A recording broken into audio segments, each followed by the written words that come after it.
പുതിയൊരു വീഡിയോയിലേക്ക് ഭയങ്കരമായിട്ടും സ്വാഗതം. ഇന്ന് ഈ ഇൻസ്റ്റഗ്രാം പിൻട്രസ്റ്റിലൊക്കെ ഒരുപാട് ട്രെൻഡിങ് ആയിക്കൊണ്ടിരുന്ന മിറർ ഗ്രിഡ് എങ്ങനെയാണ് വീട്ടിലുണ്ടാക്കുന്നത് എന്ന് ഞാൻ കാണിച്ചു തരാൻ പോവാണ്.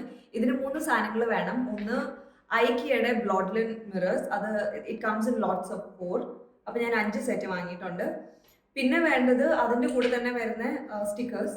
പിന്നെ വേണ്ടത് black paint, because I want my grid to have black. I forgot what you call it. I don't know. There are like black gaps in between, and instead of using wooden slats, I'm going to use black paint. ഇത് ഒന്നും കൂടാണ്ട് ഏറ്റവും കൂടുതൽ ആവശ്യമുള്ളത് ഒരു architect ആണ്. എനിക്ക് ഒരു ഉപയോഗമില്ലാത്ത ഒരു അനിയനുണ്ട്, അവൻ ആർക്കിടെക്റ്റ് ഉണ്ട്. അതുകൊണ്ട് അവൻ ഇന്ന് നമുക്ക് വേണ്ടി ഉണ്ടാക്കി തരും. ഇവിടെ വന്ന് ഇവൻ നമുക്ക് കാണിച്ചു തരും ഗ്രിഡ് എങ്ങനെയാണ് ഉണ്ടാക്കേണ്ടതെന്ന്. അപ്പൊ okay bye. We begin just showing you the dimensions. 5 feet by 4 feet. ഐക്കിയുടെ ഒരു mirror square is 30 by 30 centimeters. So അപ്പോൾ നമ്മൾ ചെയ്യാൻ പോണത് എന്താന്ന് വെച്ചാൽ അത്രയും ഫുൾ ബ്ലാക്ക് അടിക്കും അല്ലേ, എന്നിട്ട് അതിൽ മിറർ ഒട്ടിക്കും. അതും നമ്മൾ ലൈൻ മാത്രമാണ് പെയിന്റ് അടിക്കുന്നത്. അല്ല, പെയിന്റ് ലാഭിച്ചുകൊണ്ടിരിക്കും പോകുന്നൊന്നുമില്ല. നിന്റെ ഐഡിയ എങ്ങനെയാ? ഓക്കെ. ഓൾസോ ഈ 5 ഓരോ മിററിന്റെ ഇടയിൽ 2 centimeters ഗ്യാപ്പ് വരും ഓൺ ഓൾ 4 sides. വല്ലതും മനസ്സിലായോ? ഇല്ലല്ലോ, ബാക്കി ആർക്കിടെക്ട് പറഞ്ഞു തരും.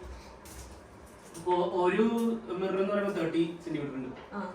ഒരു 30 സെന്റിമീറ്റർ അടക്കം ഒരു 2 സെന്റിമീറ്റർ വിട്ടാകുന്നു. അപ്പൊ എത്രയായി ടോട്ടൽ? എത്ര മെഷർ ചെയ്യണം? അപ്പൊ 4 എണ്ണല്ലേ? 4 എണ്ണം, ഇങ്ങനെ 5 എണ്ണം. 4 എണ്ണം എന്ന് പറയുമ്പോഴേക്കും Hi guys, so I'm just here to quickly tell you the measurements. നേരത്തെ പറഞ്ഞ പോലെ 5 feet by 4 feet ആണ് നമ്മൾ ഇൻറ്റെൻഡ് ചെയ്യണത്. അതിൻ്റെ ഇടയിൽ 2 centimeter ഗ്യാപ്പും വരും. അപ്പോൾ ടോട്ടൽ മെഷർ ചെയ്തെടുക്കാനുള്ളത് horizontally 128 centimeters, vertically 160 centimeters. ഇത് മെഷർ ചെയ്ത് we will draw an outline. ഔട്ട്ലൈനിന് ചുറ്റും നമ്മൾ മാസ്കിംഗ് ടേപ്പ് വെക്കും. മാസ്കിംഗ് ടേപ്പ് വെച്ചിട്ട് ആ entire rectangular area we will paint in black. ഇതിന് ചെയ്യാൻ ഒരു easier hack would be to draw lines. അപ്പോൾ നമ്മൾ ഫുൾ പെയിൻറ്റ് ചെയ്യേണ്ട, കുറച്ച് പെയിൻറ്റേ ഉള്ളൂ. അല്ലെങ്കിൽ നിങ്ങൾക്ക് ബ്ലാക്ക് കളർ ടേപ്പാണ് യൂസ് ചെയ്യേണ്ടതെങ്കിൽ this is what you do. But otherwise ആ whole rectangle 160 by 128 centimeters rectangle നമ്മൾ ഫുൾ ബ്ലാക്ക് പെയിൻറ്റ് അടിക്കും. And then once it dries, നാളെയോ വല്ലതും നമ്മൾ മിറർ സ്റ്റിക്ക് ചെയ്യും. ഇതാണ് പ്ലാൻ. ബ്ലോഡ്ലിൻ മിറേഴ്സ്.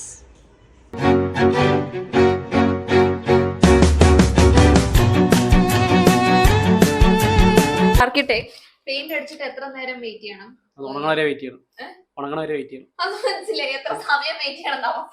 ചോദിച്ചേ. ഇതുകൊണ്ട് ഞാൻ ഒരു വാഴ പെയിന്റ് എടുത്തു പോയി. എന്തൊരു